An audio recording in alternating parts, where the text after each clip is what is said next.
I will say, I mean, admittedly, and I'm not a shopper at all, we're on a 10-hour layover in Seoul, Korea. And I was like, I'm going to go buy some shit. See? You're a pig. You're a fucking pig. And I went to Montclair. I went to all these places. I was like, I just want to spend money because I'm like bored. You just put this whole rant. I'm not this guy. You're the guy.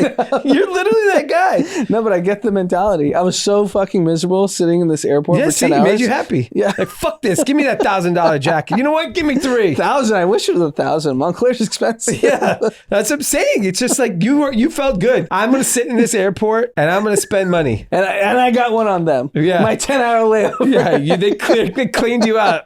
That country cleaned you out. Cash. Ladies and gentlemen, group chat. Cash. It's $1 trillion. Hot.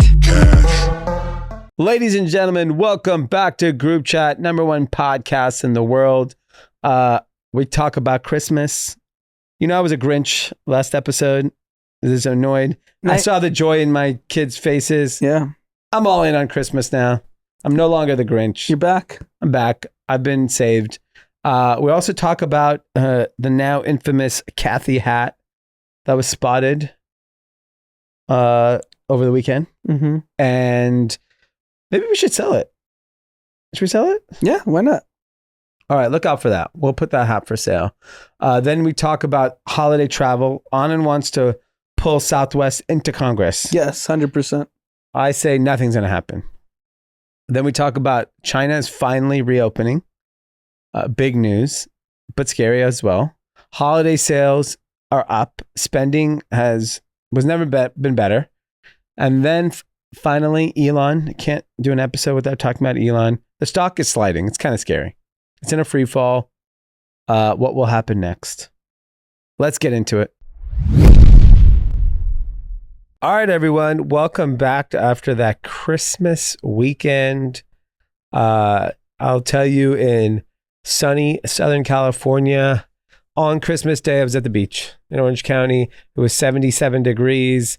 I went for a run. We went to the beach. Beach was absolutely slammed. Can we rewind 48 hours before? We can. Sure. I think I'd like to. Okay. Your hat is relevant. My hat is hot. So where were you on Friday night? Went to the Laker game. Yeah, where were your seats? Center courtside. So the best seat in the house. Yes, definitely the best seat in the house. My friend David has had these seats for a very, very long time. Decades, I presume. From the Forum days. And he invited myself, our friend Brian Toll, Mikey, and the 4 of us went to the game, played the Charlotte Hornets. And you're a big Ball family fan. Big. I was looking for LeVar, didn't see him. Yeah, he's been sidelined. I wonder if he was even invited. Or they put him in a box. I bet you they put him in a box. Probably. I mean, they're from down here. Yeah, I'm saying it's Christmas. Yeah. It's like... They're from Rancho Cucamonga. Yeah. And so... Diamond Bar or one of those? No, Rancho Cucamonga. So I would assume the whole family was there, but my guess after just seeing the vibe, I was like, okay, family's probably in a box, cousins and everyone was probably in a box, and they just told. Yeah, because Lonzo doesn't play here, so you don't get that many chances to see a Ball family member in the NBA. Yeah. Twice a year. Yeah. Bulls and Charlotte are both East Coast. Yeah. Fun story, sit down.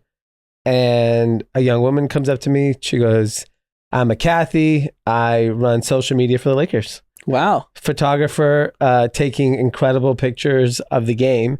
And she took incredible pictures of us, which was posted on our social media of, you know, the candid shots of just enjoying the game. I was very jealous of the photos. Yeah, those are great photos. Great photos. It's so really... shout out to Abigail, who's... running social over at the Lakers, taking incredible pictures of, you know, big celebrities like myself. Yeah, it's one thing to be able to sit in those seats. It's another to be able to capture them professionally. Yeah. Because now it's like embedded in your permanent memory of like life. Yeah. Like you can have those photos in like an album 30 years from now. Yeah. like you and your best friends.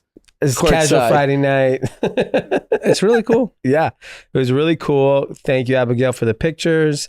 And yeah, and then I was wearing my Kathy hat. So Eric Deluxe made me a Kathy hat. Okay. And so, And you're wearing it right now? yeah, it's a black trucker embroidered Kathy. And he was Where's like, my hat, Eric? you're not going to wear a trucker. Is this it? That's one. He gave me two. I like the black and yellow. And so Yeah, you've always been a Steelers guy. I wore the hat. I've been wearing it. It's a really interesting. So it's odd, if you don't listen to the podcast and you just see like a grown Indian man wearing a hat that says Kathy, you would think you'd ask questions. I've worn this hat 10 days in a row. Probably done 75 Zoom meetings. Only one person has asked. Really? One person has asked me, what is Kathy? Why are you wearing a hat that says Kathy? And was it like an investor or sales? I don't even remember what, like a random company I was having a call with. And we're waiting like a minute for somebody. He's like, what's up with your hat? So I told him and he's like, oh, okay, cool. But it's interesting. Like, it's almost like, do people think like it's like a Karen hat? Is it like I think people are so sensitive to like offending people. Like- They don't even want to broach the subject. yeah, there's Like who knows what this represents? yeah, it could be It some could be like either militant some- Indian group. It could be a QAnon. Yeah. It could be a woke thing. It Yeah. could be anything. It's just like, well, I don't care. Yeah, I'm staying away. I think it's just, it literally puts them on the defensive. Yeah. I'm sure you've had some good Zooms then. If they can't even have the courage to ask you what the fuck your hat is about. Yeah. They're No, probably you're not asking me about anything else. I mean, I kind of agree now that you say that, because like there's stuff people are wearing. I just don't want to comment. Yeah. It's not worth it. You could offend somebody. Yeah, I mean, the number of people I've encountered in the last 8 days that just say happy holidays instead of Merry Christmas because they're just like, I'm not dealing with it. Well, I have no idea what you're celebrating. That's but the I'm thing I not liked doing- about Orange County. I was It's a on Merry run. Christmas view. Merry Christmas, sir. I was like, Merry Christmas to you. I can't even tell you the number of DoorDash and Postmates people we've had last. They're like, happy holidays. And I'll respond, Merry Christmas. Yeah. And they'll just say like, oh, we didn't know. Yeah. I think it is a big dilemma. It's funny because Josh was traveling as well, and he said he was in Utah, and he's like, it's a Merry Christmas town. Yeah. No one's fucking around with happy. Where was he? In Utah. Okay. Yeah, Merry Christmas. It's a Merry Christmas town. Yeah. You know what I mean? So it's like, I think what's interesting is that like, it's clear, like whether you're religious or not, Christmas is just a humongous part of this country. Yeah. And to not just, is it offensive to say Merry Christmas to someone that doesn't celebrate I don't it? think so anymore. I mean, we grew up as, born and raised as Hindus, and we had a Christmas tree every year. Yeah. Because it's just a cultural thing. Yeah. It's I don't and even, by the way, like, I'm sorry, no other religion or any other group of people has created, it's a really magical experience for kids. it is. Everything from Santa to the books to the stories to the music. It is just fun and warm honestly, and family. like the family version of Christmas, I know there's a church religious version of Christmas. Yeah. Isn't that imposing? No. Like you have a tree, you tell your kids there's a guy named Santa that's coming in, and you have some gifts. And if schools, especially down here in Los Angeles, like at Mav school, they did a Diwali thing. Yeah. And they had kids celebrate. Nowadays, in LA, they celebrate everything. They In New celebrate York, everything. Yeah. So like, I don't see there's no offensiveness to incorporate all these holidays because it's more cultural than religious. Yeah. And that fat white guy brings good gifts. yeah, he does. Great Everyone gifts. got gifts. What? Everyone got gifts. Everyone got gifts. Santa gives everyone a gift. Yeah, and I don't think the way most people celebrate Christmas is super religious. No. So that's why I don't think it's that offensive. Yeah, but it's weird that we have to dance around it. Like for work related reasons, I said happy holidays because I'm like, I don't fucking want to deal with being around my friends. I just say Merry Christmas. Yeah. No, it's if we're incorporating all these different holidays into our kids' like upbringing, just celebrate Christmas. Yeah. Merry Xmas. Yeah. I mean, we incorporate, at least I'm sure in your kid's school, in Mav's school, we did all the Jewish holidays in September. Yeah, you do everything. We did Diwali, we did this. Yeah, you celebrate everything. And I think it's good exposure for the kids to celebrate everything also. Yeah. But I will say, I'm curious. We both have young kids, and I think it's pretty cool when you have really young kids. Christmas is super informal. Yeah. It's like, get your food. Yeah. Open your presents. Yeah. And there's no formality to it. It's not like everyone's like lined up to like, set time of when everyone's eating and da-da-da. It's just kind of like a free-for-all. Yeah. I mean, ours was basically, I went to my in-laws and 5:45 a.m. I hear this kid thumping downstairs, our oldest, and he comes into the room and goes, "Dada, I see a big Jeep." So so Santa, which in this case was his grandparents, bought him an electric Jeep, where him and his brother can drive. And we put a bow on it. We couldn't wrap it. It's humongous. We had to assemble it the night before. And it's sitting there in front of the tree. And he comes in at 5:45 in the morning. And I go, he's like, "I think Santa brought me the Jeep." Because he's been wanting that. He just wanted a new electric car. He had an older one. He grew out of it. And he just sat there till, I was like, we can't do anything till 7 a.m.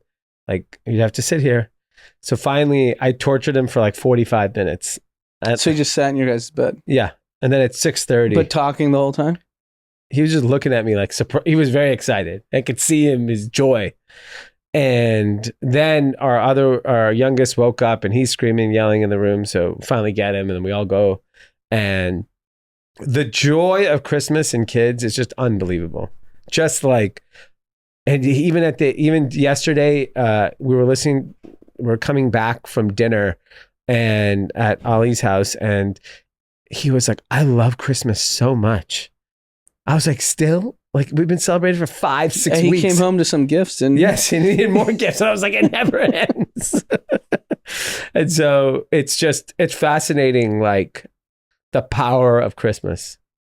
It's unbelievable. It's just what it does to kids.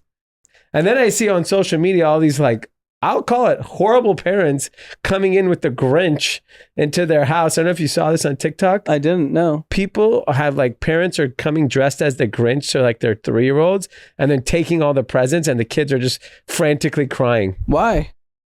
Why are the kids crying? They're scared. Why are the parents doing this? They're punking their kids. Oh, they think it's like a TikTok trend? Yeah. Or it's funny. It's horrific. Why would you do that? Traumatizing. Yes. This green animal coming to your house, stealing your presents. No. Why would you want that? I don't know. I personally have no like interest in Christmas, but I see how happy the kids get. So I've kind of said, okay, they enjoy it. I got to enjoy it too. It means nothing to me. Yeah, it's just an excuse to. It's like Thanksgiving means nothing to us. It's just an excuse to get family together. Yeah, I think for that purpose. I mean, do we really care about the origins of Thanksgiving? Oh, you mean when the Pilgrims massacred all the Indians? Yes, exactly. And then like that's somehow they thought that was a good idea to give turkey. And we all eat. I mean, we don't eat turkey, but everyone eats turkey and cranberry, and we watch 10 hours of NFL football. That's what I do like about these big holidays. The amount of sports football was amazing this weekend. Yeah. Holy smokes. I only watched NFL. I didn't watch anything else. We had NBA on in the playroom and we had NFL on in the living room. Yeah. So we got both. Yeah. We just watched NFL and it's great.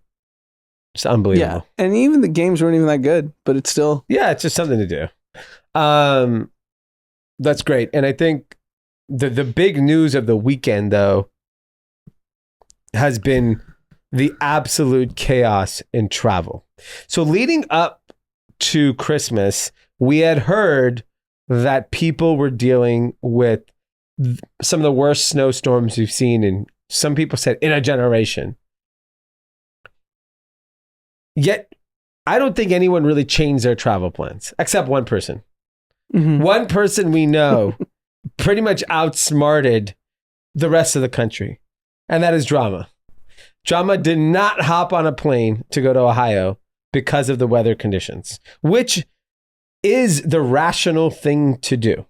Because if you saw what we all saw unfold from a travel weather condition standpoint, you would know pretty well that, one, your flight is definitely getting delayed, especially if you're going somewhere in the Midwest, somewhere in the area of the snowstorm.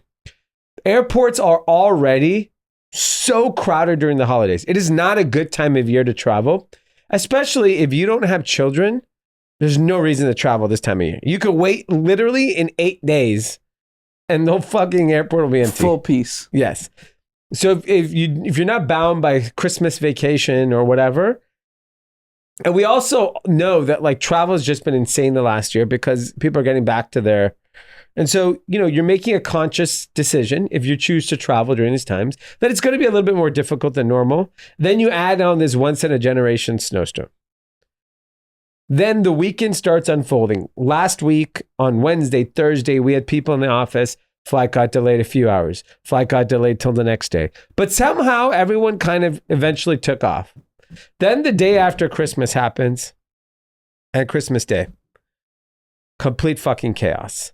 I think on Sunday, half the flights were canceled. No, it's all Monday. Southwest. So I saw the breakdown. I know, but in entirety, Southwest just has the most flights. Yeah, so 60% of Southwest flights were canceled. If you look at the like American Delta, they were all on the like sub 20%. Yeah, but I think in entirety was in one day, half of all flights in America were canceled. Yeah, just for one day. Maybe, and if that's, you know, barbell towards Southwest. Yeah. But Southwest is the clear culprit. Yeah. They need to be fined. Yeah. The FAA, the government needs to figure out what happened here, because if you had a flight canceled on December 26th, you are not allowed to book till December 31st. Yeah.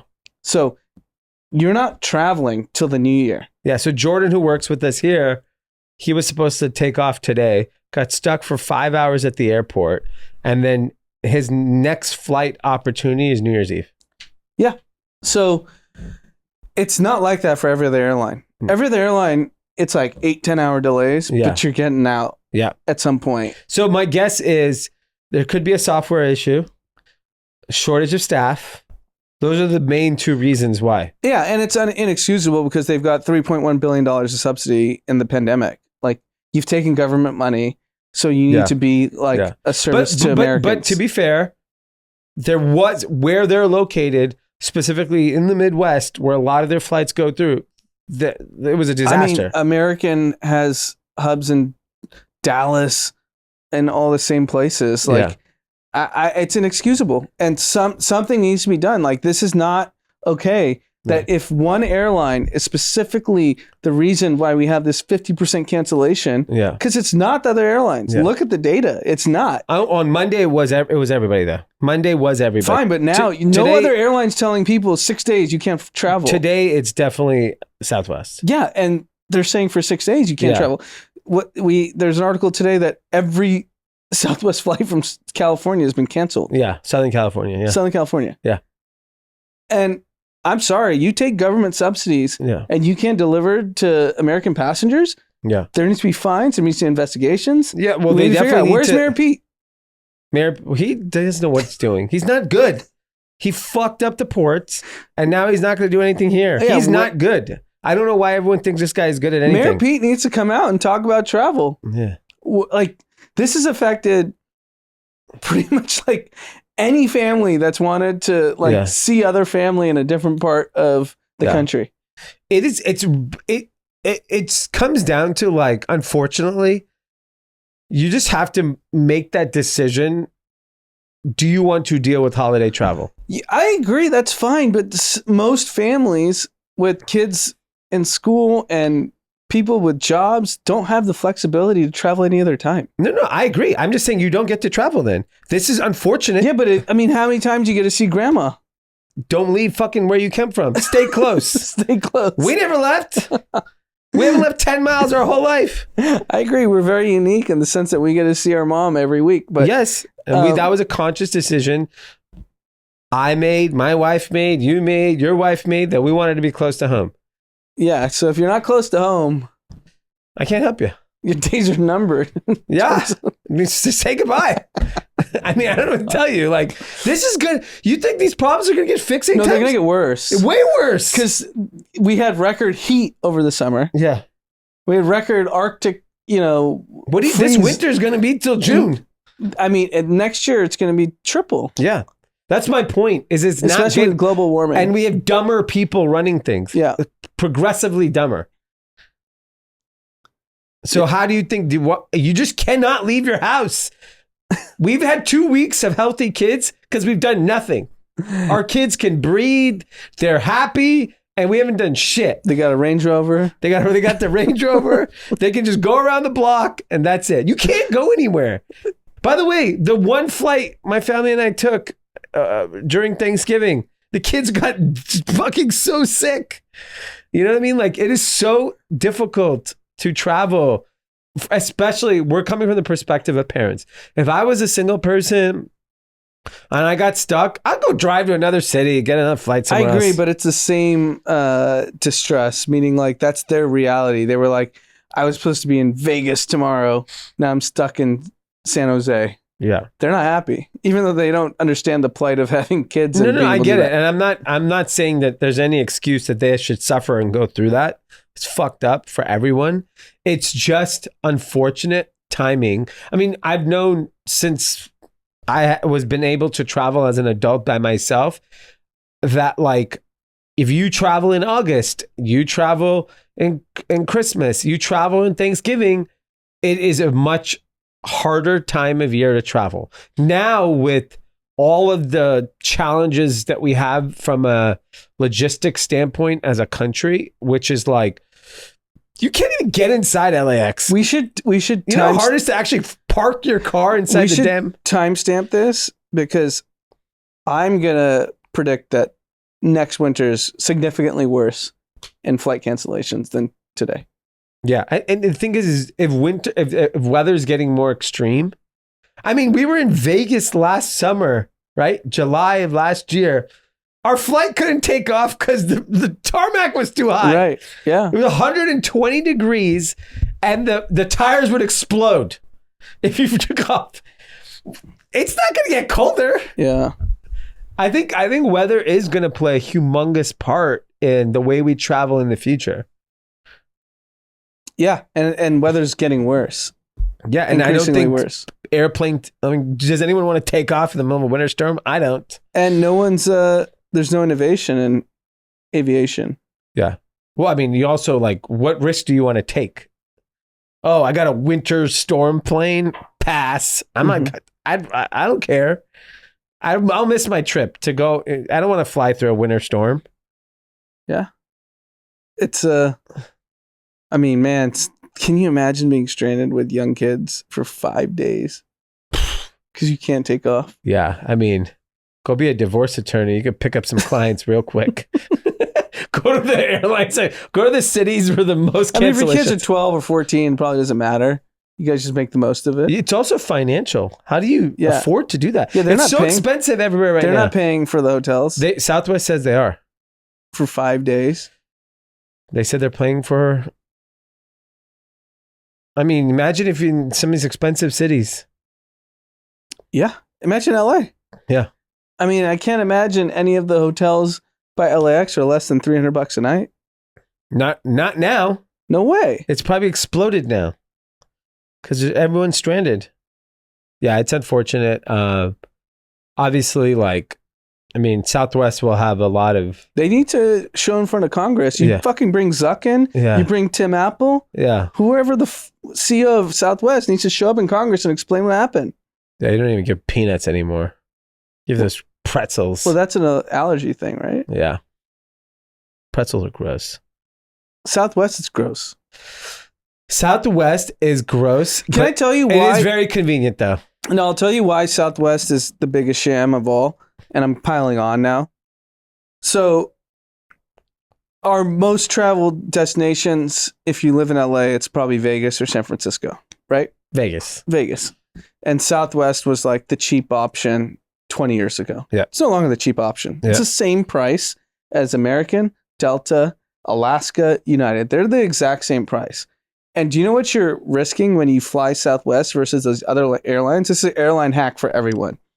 When American, Delta, United fly to Vegas or San Francisco, they're shuttles, meaning they go back and forth. Yeah. Right? It's the same flight. So if you get canceled or delayed, it's because of weather in one area or weather in one area, LA or San Francisco or Vegas or congestion in one of those airports. Yeah.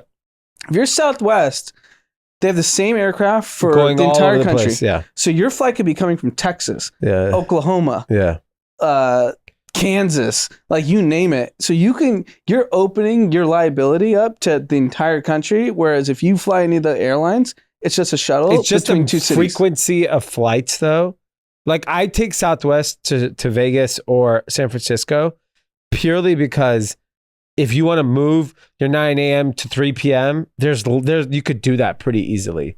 And it's annoying, and I'm usually C23, and I'm in the back in the middle. But American and Delta and United, they all have. They do, but they don't have as many. And you can go to Burbank, go to LAX. Like if you just need to come home, it's not a bad option. I'm not poo-pooing Southwest. I'm anti-Southwest. I get it. It's not go to Congress. I don't know. Nothing's gonna happen. You think Mayor Pete's gonna get them in Congress? He didn't even do anything with the ports. That was a catastrophe for the entire country. Yep. Nothing's happening here. Just so you know, it's just gonna get worse. Yeah, it's gonna get worse. I think. The good news is the weather is actually good the rest of the week in the entire country. So hopefully you'll see some regular travel resume. Southwest is clearly the biggest problem, but like it's going to take a while for it to kind of get back into back to normal. But the other piece of this that's really, really interesting is where travel is going to be majorly impacted globally is China is opening up. Mm-hmm.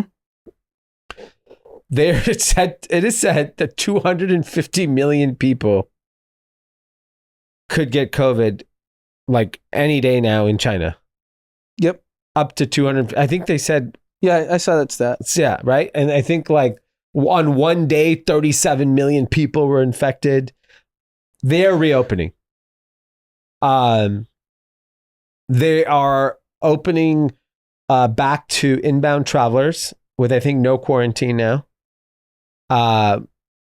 What is the rule or the law about them coming to other countries? Like, do we just, if you're leaving Shanghai today, do you get tested in China before you hop on a plane to America? Probably not. We don't care. Absolutely not. Yeah. No, you don't have to. Yeah. I just came from Thailand. Yeah. That's Thailand. What about China? I don't think there's any rules. So great. They're going to bring some new variant here. The good news is China's playing ball.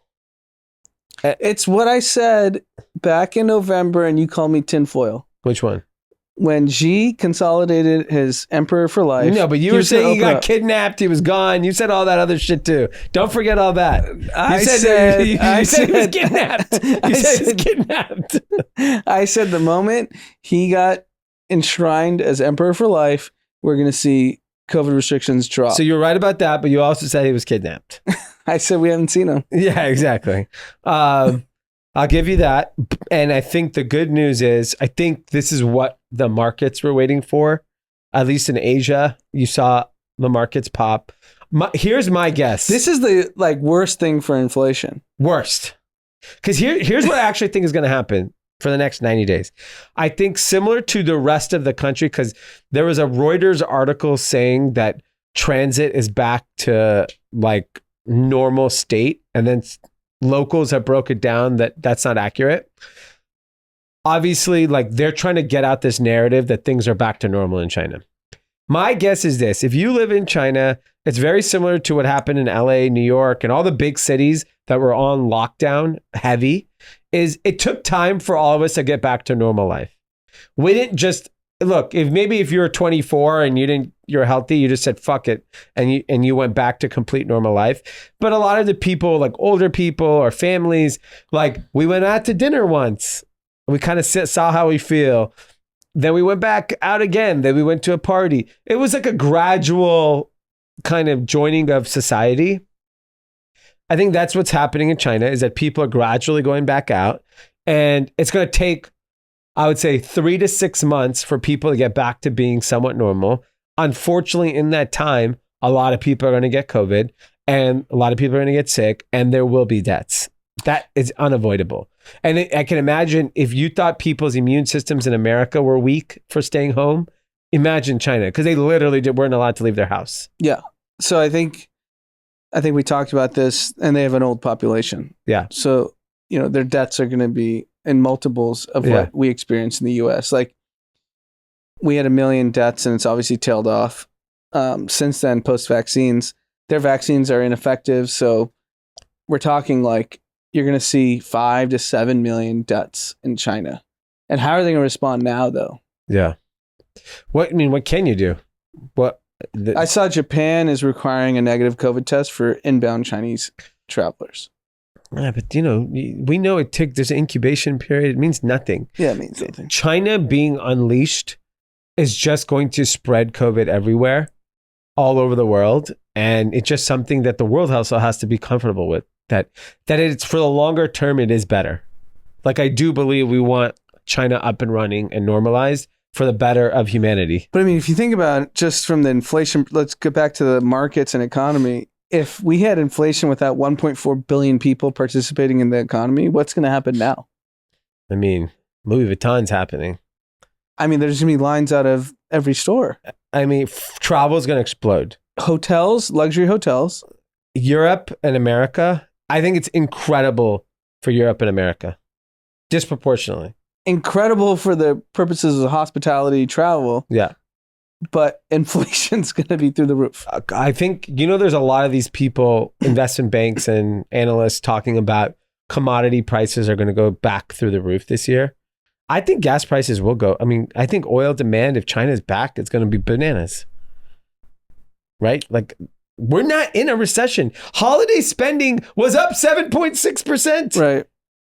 We're just not. We're not even close to a recession. Do we even think a recession's coming? Everyone's saying it. Yeah, I mean, interest rates will be 35%, whatever. We're just going to have to go to eventual crater. I'm just really curious. Like, the Fed has raised interest rates higher than in, I think, its history in terms of the volume and the speed, yeah, and the velocity, and it's had zero effect on the economy. Yeah. We don't even have 1.4 billion people participating. Yeah, I mean, I wouldn't say they're not participating. I mean, Chinese people have been spending. No, but they're not like at hotels. They're not traveling. Yeah. Like, think about airfare. Airfare should go through the roof. I mean, how much is that hotel in like Beverly Hills going to be at the Peninsula? Beverly Wilshire Hotel, 4 Seasons. Yeah, I think. Yeah, I think luxury hotel. I think big travel destinations. Like, I can imagine what a Disneyland, a Grand Canyon, a Sequoia National Park, a Yosemite, a Paris, How a about London. Times Square? Yeah, Times Square. All of those things. London. Yeah. Explosion. Travel. I mean, those people they're chomping at the bit. They haven't been anywhere. Yeah. Let me tell you, for any Chinese listeners that may be listening in mainland, don't take Southwest. Yeah. I mean, they've waiting to travel for 3 years. They've saved so much money. They're all flying private. Yeah. They have like Boeing 747 business jets. Yeah. I mean, just like chartering. I'm really curious to see how the other good news is, consumption will happen in China. Hopefully that's a demand also for U.S. brands, U.S. goods. And that also helps. What do you think the number of Chinese nationals that pack up and leave and just don't come back? They're like, fuck this. We just dealt with this for 3 years. This could happen again. Yeah, I think some of that will happen. And they're just like, pack up, pretend they're just doing a tourist thing. Yeah, and then leave. But they're very good at tightening money control. Yeah, and by the way, like Russia doesn't allow that. You just you fall out of a a hospital, fall down Those the are stairs. billionaires. Billionaires are very clumsy in Russia. Well, we only hear about the billionaires. Yeah. Apparently, Russians, who are like the most athletic people on earth, have no balance. Especially really rich. You just fall out of Clumsy, buildings. clumsy. Yeah, I'm curious to see how. Because what I heard when I was in Asia last week was that Singapore was the biggest beneficiary of all these stringent Chinese lockdowns. And so Singapore is on the biggest boom. Rents are through the roof. I think they're up 50% year over year. Wow. And everyone's just like, we're done with China. And this is a developed country in this part of the world. Singapore is very clean. It's very safe. There's no crime. You have your nice restaurants. Weather's hot, I think, humid, but yeah, for the most part, like compared to your alternative, which is back home where you could be, in lockdowns and all this stuff. Yeah, I mean, I get it. I think the interesting thing will be if Chinese nationalists and Chinese wealthy people will be free to just do whatever they want. They just have to get their money out. That's the problem. That's gonna be tough. I think it is good though.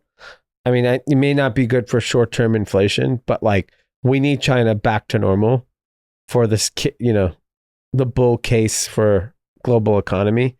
We need them to be ripping. I think Bernard and Alt's going to be worth double next year. Luxury is going to be booming.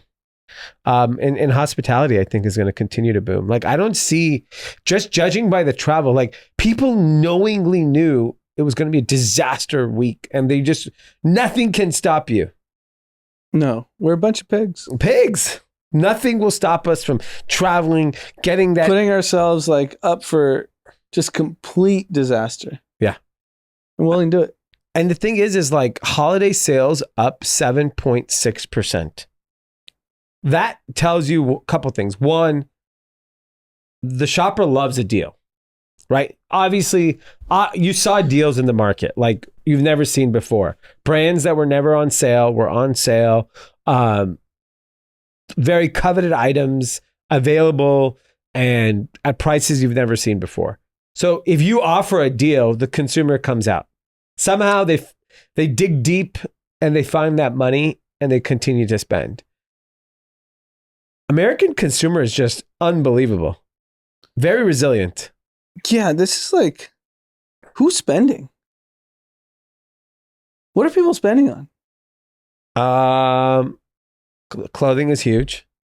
I mean, I could just tell you personally, I mean, I don't know about you, but I didn't make any purchases other than gifts for kids. Yeah, I mean, And gifts for kids are like nominal in the grand scheme of things.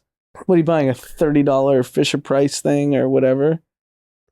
Yeah, I mean, we basically didn't have to buy much between grandparents and friends. We spent very limited. And not even for our own kids. I'm saying for other kids, like your kids and whatever, and friends' kids. Yeah. Like, it's still a nominal number. Like, I don't know, man. But the thing is like, there's just this is the magic of Christmas as a marketing strategy, is that there's like a mandatory thing that like you got to go spend money. And I was speaking to my wife about this, about like, just people have to spend, and she made the point. She's like, you have to understand. She's like, spending for most people makes them happy. Like buying shit and having shit makes them happy. And I guess I don't appreciate that because like maybe because I'm a guy, but I don't think that's the case. I don't think so either. I don't think that's the case. Because the guy wants the drill. Like, I want the new drill. I mean, what are you talking about? Shoes, Grill. gadgets, TVs, grills, whatever. There's something. But then, because I Shout made out that to man crates. Yeah, man crates. And I was talking to Haley about that, and she's like, no, I don't think that's it. She's like, plenty of your guy friends buy stuff all the time, also. And I think I only know of one. What? I only know of one. No, but there's different things. They'll go spend money on golf, or it's something about spending money makes people feel satisfied. Yeah, I guess. There is. It's just what it is. Like a lot of people feel that way. Like when you ask them, like, why'd you buy this? I don't know. Like people just buy shit. Yeah. No, I think that is absolutely I mean, like, it's like, why do you gamble? That's the thrill of winning and losing, Okay. not buying. But there's I a don't get to thrill own to anything buying. when I lose every bet. Yeah. So yeah, but it's like maybe it's equivalent. That's the equivalent of you buying something. There's some thrill. I of, will say, I mean, admittedly, and I'm not a shopper at all. We're on a 10-hour layover in Seoul, Korea, and I was like, I'm gonna go buy some shit. See, you're a pig. You're a fucking pig. And I went to Montclair. I went to all these places. I was like, I just want to spend money because That- I'm like bored. That you're it. What are you just put this whole rant? I'm not this guy. I didn't You're buy the guy. anything. You're literally that guy. No, but I get the mentality. I was so fucking miserable sitting in this airport Yeah, for see, 10 it hours. made you happy. Yeah. Like, fuck this. Give me that $1,000 jacket. You know what? Give me 3. 1,000. I wish it was 1,000. Montclair's expensive. Yeah, that's what I'm saying. It's just like you felt good. I'm gonna sit in this airport and I'm gonna spend money. And I got one on them. Yeah. My 10-hour layover. Yeah, they cleaned you out. That country cleaned you out. But yeah, I'm telling you, it makes people feel good. Yeah, it's pretty funny. And I think with Americans, like, we're very much immediate satisfaction, right? And I don't know if that's the rest of the world. We want 15-minute delivery. I'm unhappy. Make me happy right now. Press a button. Yeah. Because in America, you can literally press a button. Yeah, I mean, Postmates and DoorDash, it's priority. Yeah. They taunt you. Yeah. Like $3, it comes to you directly. Yeah. Who's not spending the $3? You're already getting ripped off on everything else. Yeah. Of course you're going to spend the $3. Yeah. I love it. Human psychology. We're Yeah, a bunch of pigs. Yeah. And I think it is very unique to America because I don't think immediate satisfaction is a big part of other cultures. Definitely not in India.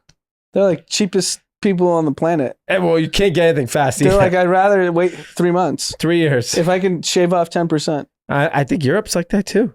I don't think Europe's immediate satisfaction culture. Yeah, I don't think so either. No one there is trying to make delivery in 3 minutes. We're trying to, why do you need to get anything delivered in 3 minutes?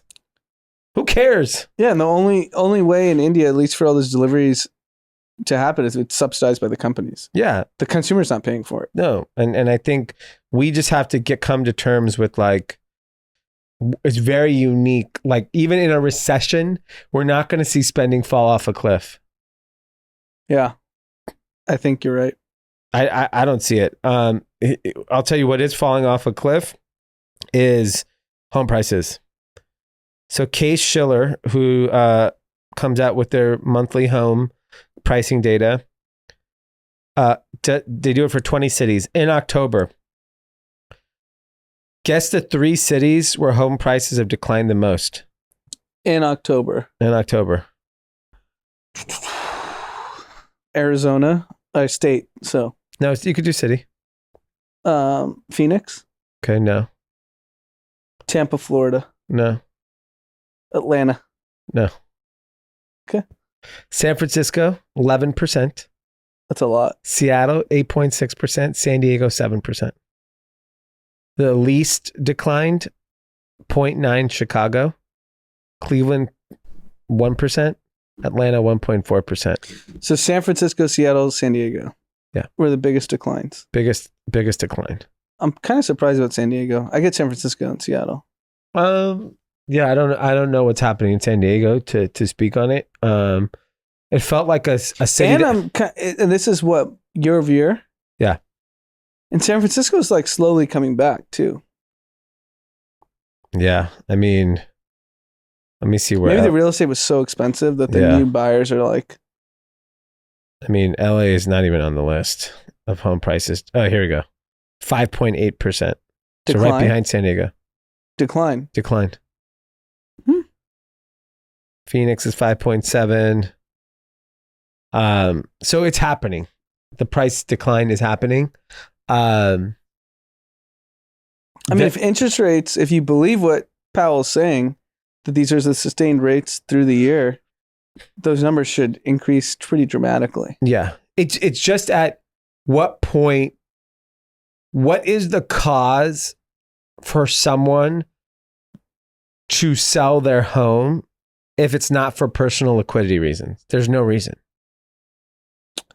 Yeah, because your alternative is you're getting into a worse home. Yeah. So unless you're... Because if you selling your home today, presumably your interest rate was divided by 3. Yeah. So you're Because that's my tripling your point, is like, monthly expense. You if you bought a home in the last couple of years, you locked in such a low interest rate, you probably can't even afford the home you just bought.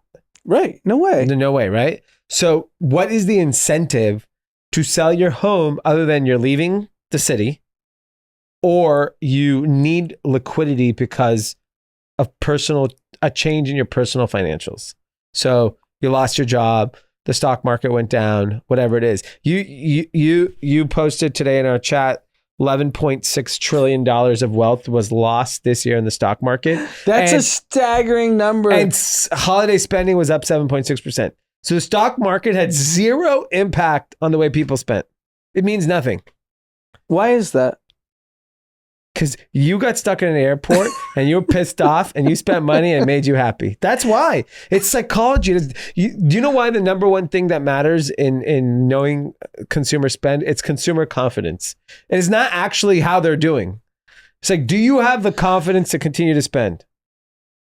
Yeah, but $11.7 trillion. Yeah. I mean, that means everyone except for Ken Griffin from Citadel lost money. Yeah. Right? Yeah. Yeah, the Warren Buffetts of the world, they all got crushed. Yeah, everyone. Well, he went big on energy. He did, but his Apple stock's down. Yeah, it's going to be interesting to see what happens. I'm curious to see how people. At what point do you start making decisions like selling your home? If you don't have any need for personal liquidity, there's the absolutely only reason you would sell is to downgrade your life because shit got tough. Yeah, personal liquidity issues. Other than that, there's no reason. Why the fuck you can't buy a house? Interest rates are too high. Yeah, especially like in this city where homes are so expensive. Doesn't matter where, West Hollywood, Beverly Hills, Yeah, Brentwood, anywhere, Santa Valley, Monica. Schmally, whatever. It doesn't matter. Everything's so expensive Yeah. that most people that bought homes are already maxed out from Yeah. 2 years ago Yeah. at 2% interest rates. So there is the one stat you are seeing of the two states that saw the most migration, which was New York and California. I think 300,000+ people left each state. Yeah, you're emigration. Yeah. Sorry, leaving. Yeah, leaving the Yeah. state. So I think 300,000 in New York, 350,000 I think in California. And the beneficiaries were really obviously Florida and Texas. Yep. But they're also facing Florida. I think will have the hardest time with home prices because they were so low for so long, and And they're so massively inflated over the boom. yeah. So like I think Miami though survives it. I don't think it matters. I don't think people are going to leave. I don't know if they'll leave, but you won't have the pace of sales. Yeah.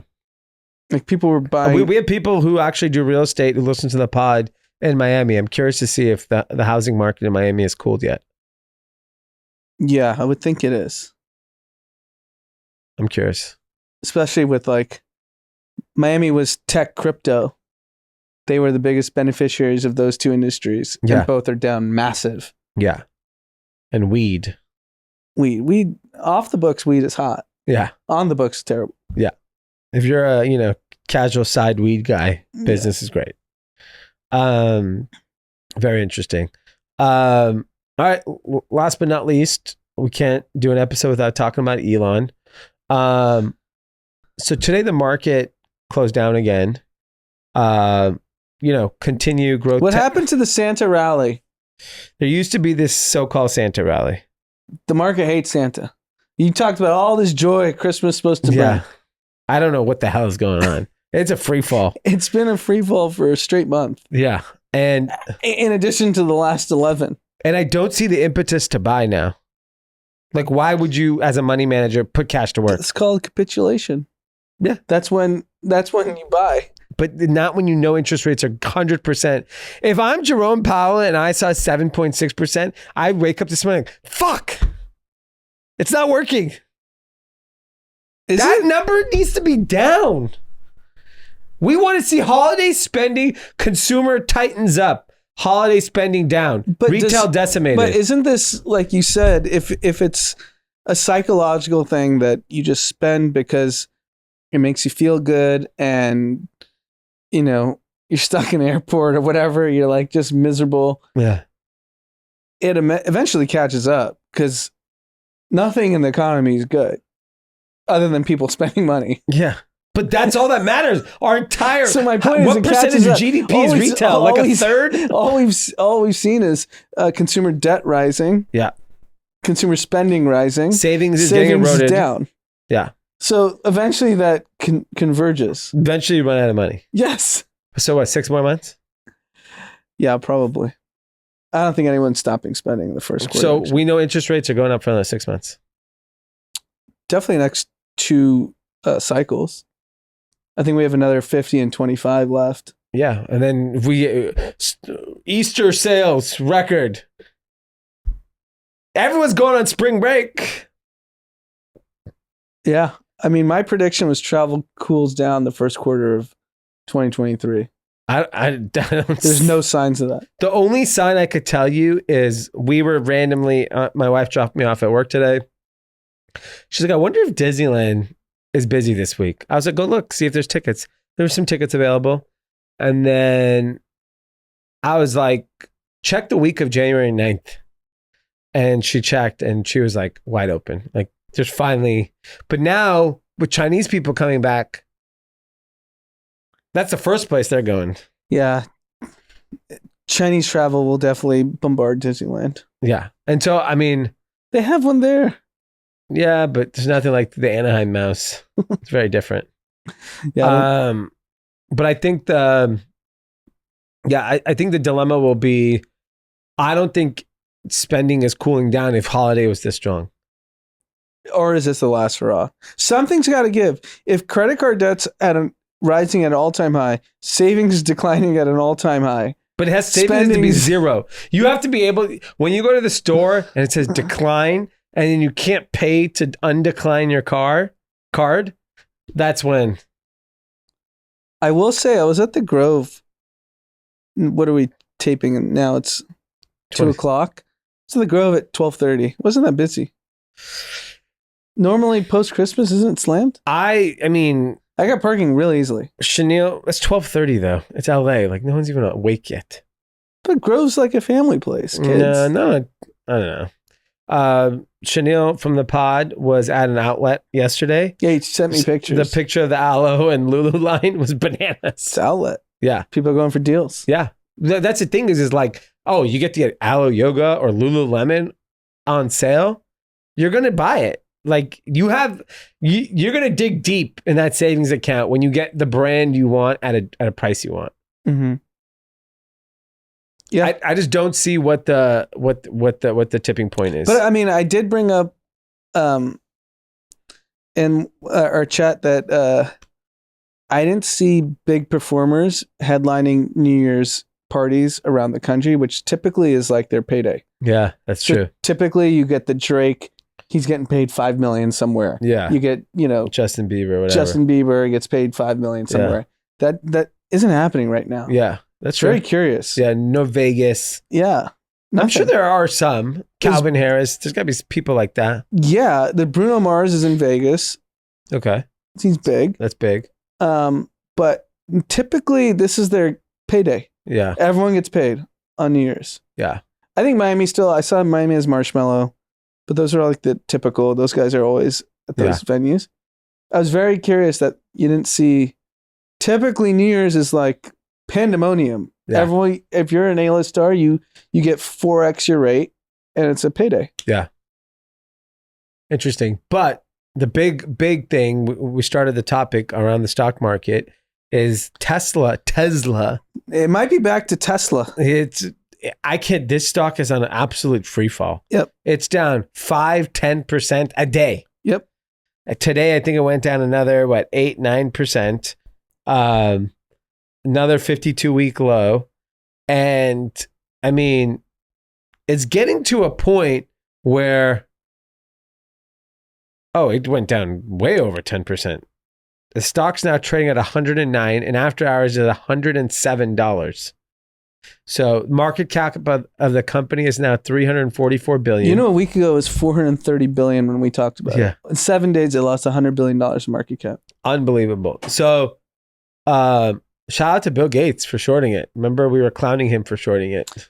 So I think the market is telling you that the shenanigans are over. This is an auto company. Yeah. And I looked at Toyota. I think they're trading at $180 billion market cap. They sell 11 million cars a year. You gotta look at profitability though. Tesla is way more profitable than Toyota. Tesla says 300,000 cars a year. I know, but profitability per car is way higher compared to that's why originally why they were valued a lot more. That is fair. They're $9,750 per profit per car. Toyota's profit per vehicle is $1,200. That's a humongous 7x, 8x. So can Tesla scale to 11 million cars? Well, Yeah. I think the demand, in my opinion, like I'll give you an example. I was in Orange County over the weekend, staying with the in-laws. The amount of Teslas I saw was insane. It felt like what Toyota Camry was in that pocket of Orange County. I believe it is the most desired car in America, like by far. If price was not an issue, unfortunately, it is an expensive car. No, there's affordable versions. But now. even now, the lease on a Tesla Y or whatever, Tesla Model 3, it's north of $500 a month. It's not cheap, right? It used to be a $350, $400 a month car. I think Tesla is a long way to go down. I'm not saying they don't. I do think it is. They're proving to be run very differently than a Ford or a Toyota. Yeah, they're definitely on a gross margin basis significantly better. Yeah. By leaps and bounds. But the problem is now everyone's concerned that the person that was able to deliver that isn't focused anymore. So I actually think if Elon was focused, the valuation is well deserved, and that he can transform the business into an Apple-like business where there are many revenue streams, many product categories. Like no one's ever going to buy a Ford phone or whatever. If Tesla goes into other categories adjacent to the car, I feel like they can win. The charging network Tesla built, no one else has built. The battery and the manufacturing. It's a very innovative company by all kind of here's my point. I don't think he cares. So I think he does care. I think the problem is you can't do all of these things great. We know that for a fact. My point is the reason why I don't think he cares is because he already delivered this revolutionary product, which is Tesla, which is, significantly more profitable than every car, vertically integrated. He made all the components, and he's obviously got more money than God, and he's just like on to the next thing. Yeah. And I mean, he was on the All In Pod, which is one of the bigger podcasts now in the world. I think it's a top 25, 30 podcast, depending on the episode. And his entire discussion was on Twitter. Yeah. It's like all of your net worth is in something else. Yeah. And he's talking about like features like, oh, I put in views on a single tweet. Love it. I love the views. Great. Yeah. It's a great feature. It's a great feature. But this is why Tesla's not going to be worth as much. Or he steps down. I think he has to step down. If he steps down off of Tesla, I think it's the best he can go. If he wants to spend all his time on Twitter. On views. Yeah, views. You want to monetize. You want to do this. You want to do that. Whatever. I think Tesla's. Do you think he regrets it? No, because in his mind, he still thinks he's going to figure it out. 100% Elon Musk wakes in the morning and goes, so he never cared about the stock price. No, he doesn't care about money either. Yeah, so he doesn't care about money. So he's, in that sense, he's kind of untouchable, because if you're talking to a guy who literally does not care about money, and he then goes on this whole rant about why he buys Twitter, and now he has something to prove. With Tesla, he's like, I won. I created the electric vehicle market in America, in the world. Whatever, my job's done. You guys figure the rest out. I think if he steps down from Tesla stock recovers, and let him, if you want to spend all your time on Twitter, I think he'll be forced either to give up spending time on Twitter or forced to resign from Tesla within the next 6 months. Maybe the next 30 days. If the stock goes to $60, he's fucked. And it probably will, because the other dynamic Tesla is facing is what growth stocks face in the first 6 months of this year is large Tesla shareholders are massively margined on the stock. Yeah. And you see massive Tesla shareholders being called out on Twitter that they're getting a margin called Yeah. because this was like a never ending money train. So Yeah. everyone levered their shit out of the stock. Yeah. And this is when these things compound. This is why you're seeing 10%. And the funny thing is Elon said in his interview on the All In podcast, which was, by the way, the best part about it was they were doing their episode on like, I think winners or losers of the year or whatever. Mhm. And then immediately I was running and I was listening to it. I hadn't listened in a few weeks. So I kind of missed some of the context of some of the conversations. And all of a sudden I was like, is that Elon? I was like, he's just talking? Because, you know, I'm not paying attention to every single word, but like I hear Elon. And so then on Spotify, you can watch the video. So I stopped and I looked on my phone and I'm like, oh shit, it's Elon. He's just sitting with David Sachs At the Twitter office. at the Twitter office. And then whatever, you could just, he said, the one thing you don't want to do is get margin called. He said, Yeah. don't do anything on margin. Yeah. Because He made that very clear. Like that is his one piece of advice, even that he probably has to take himself now. yeah. I think he knows most Tesla shareholders are on margin Yeah. because it was just this money train. Yeah. And so now he's telling you like, why? That's your problem, not mine. Those things crater a stock even more regardless of performance. Yeah. I'm really curious to see how the next 60 days, it could happen the next 2 weeks. You lose 10% a week. Yeah. I think this is also a stock that hedge fund managers love the volatility of. Yeah. They love that it whipsaws. Yeah. It's fun to trade. Ken Griffin probably has his hands. Yeah. He's seeing it up, go down, whatever. He doesn't give a shit. And now it's a smaller company. It's a $300 billion company. Even easier to manipulate. Yep. Especially for guys like Ken Griffin. I'm dying to know what's happening in the finance world of like the manipulation of the stock. It's got to be insane. I mean, I think I would think like these massive hedge funds, well, I think everyone knows how much margins on all these stocks and they start shorting because of it. Yeah. It's like, oh, if we just bully this stock down 10%, all these guys are forced to sell. Yeah. It's basically what CZ did to Sam. These guys are doing it every day. Yeah, every day. Every day. Oh, you know Joe in the Hamptons? Fuck him. What is he levered up on? I'm going to bury him. Yep. That's what happens. He beat me in tennis today. He's buried him for billions of dollars. I guarantee you that's what's literally happening. Fascinated by it. The cool thing about this experience is that Elon's very public. Hey guys, I lost all my money. Company's over. He may just come up one day and just say that. Twitter shut down. I can't do this anymore. I'm bored. Moving on to whatever. Yeah, it just seems such a poor use of his time. Yeah.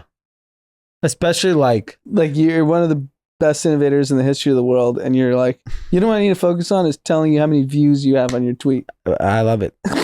It's nice to see what people actually pay attention to.